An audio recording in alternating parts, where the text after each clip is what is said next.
Hello friends, welcome to Honey's kitchen. இன்றைக்கி நம்ம பார்த்திங்கன்னா ஒரு வெஜிடபிள் ரெசிபி தான் செய்ய போகிறோம். வெஜிடேரியன் தான் பாருங்கள். இது அவரைக்காய் வந்து நீல அவரைக்காய் தான், ஊதா அவரைக்காய்ன்னு சொல்லுவாங்கள்ல, அந்த அவரைக்காய் தான் கறி அவரைன்னு சொல்லுவாங்க. இதுக்கு மசாலா அரைச்சி வச்சுருந்தோம்னா அந்த மசாலாவை எண்ணெயில் போட்டு வதக்கிட்டேன். இப்போ வந்து இந்த மசாலாவில் என்னென்ன சேர்த்துருக்கேன்னு சொல்கிறேன். வெங்காயம், பூண்டு, இஞ்சி, ஒரு தக்காளி, மிளகாய்த்தூள், மல்லித்தூள், பட்டை கிராம்பு தூள், அவ்வளோதான். இதை நம்ம நல்லா வந்து வதக்கி எடுத்துகிட்டு இந்த மசாலா கூட கொஞ்சம் இந்த சின்னதாக நறுக்கி வச்சுருக்கேன் இந்த ஊதா அவரைக்காயை கட் பண்ணி போட்டிருக்கோம். இது கூட தேவையான அளவு உப்பு போட்டு நல்லா வதக்கி எடுத்ததுக்கு பின்னாடி இதை நம்ம கொஞ்சமாக தண்ணி ஊற்றி இதை மூடி வச்சிடலாம். நல்லா இது வந்து வேகட்டும்.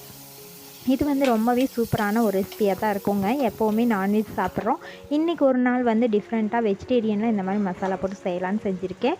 அதுக்கப்புறமா பார்த்தீங்கன்னா இந்த பக்கம் வந்து குக்கரில் எண்ணெய் ஊற்றி வச்சுருந்தேன். எண்ணெய் காஞ்சிச்சு. இது கூட பட்டை, ஏலக்காய், கிராம்பு இது எல்லாத்தையும் போட்டுட்டு இது நல்லா வந்து ஒரு வதங்கிட்டு இது கூட நம்ம வந்து நீளமாக நறுக்கி வச்சுருக்க வெங்காயத்தையும் பூண்டையும் சேர்த்துக்கலாம். பூண்டு நீளமாக தான் நறுக்கி வச்சுருக்கேன். வெங்காயம் சேர்த்துக்கலாம். சும்மா ஒரு கைப்பிடி அளவுக்கு போட்டிங்கன்னா போதும். இது கூட கொஞ்சமாக வந்து புதினா தலைகளையும் கொஞ்சமாக வந்து ஒரு கருவேப்பிலையும் போட்டுக்கலாம். வாசத்துக்காக ரொம்பவே டேஸ்ட்டாக இருக்கும். இது கூட நம்ம 1.5 டீஸ்பூன் அளவுக்கு வெந்தயம் சேர்த்துக்கலாம். இது கூட கொஞ்சமாக மஞ்சள்தூள் சேர்த்துட்டு வெந்தயம் 1.5 டீஸ்பூன் சேர்த்துக்கலாம். நான் இப்போ வந்து 1.5 டம்ளர் அரிசி போடுறேன். அதுக்கு வந்து 1.5 டீஸ்பூன் அளவுக்கு நான் வெந்தயம் சேர்த்துறேன். இது எல்லாமே நல்லா வதங்கிடுங்க. வெந்தயத்தோட வாசம் அப்படியே வரும். உங்களுக்கு ரொம்பவே டேஸ்ட்டான இந்த சாப்பாடு வயிற்றுக்கு ரொம்பவே குளிர்ச்சி கொடுக்கும். உங்களுக்கு வயிற்று வலி இருக்குது அப்படின்னா கூட இந்த வெந்தய சாப்பாடு சாப்பிட்லாம். ரொம்ப வந்து ஹீட்டாக இருக்கிற பாடிக்குள்ள இது ரொம்ப நல்லாயிருக்கும். இப்போ நம்ம தண்ணி ஊற்றிட்டு தேவையான அளவுக்கு தண்ணி ஊற்றிட்டு உப்பும் போட்டுக்கலாம். இந்த தண்ணி நல்லா கொதித்து வரட்டும். தண்ணி நல்லா கொதித்து வந்துடுச்சு ஒலை தண்ணி. இப்போ இது கூட நம்ம அரிசி கலந்து வச்சுருக்கல அந்த அரிசியை போட்டுக்கலாம். அரிசி போட்டதுக்கு பின்னாடி நம்ம வந்து விசில் விட்டு எடுத்துக்கலாம்.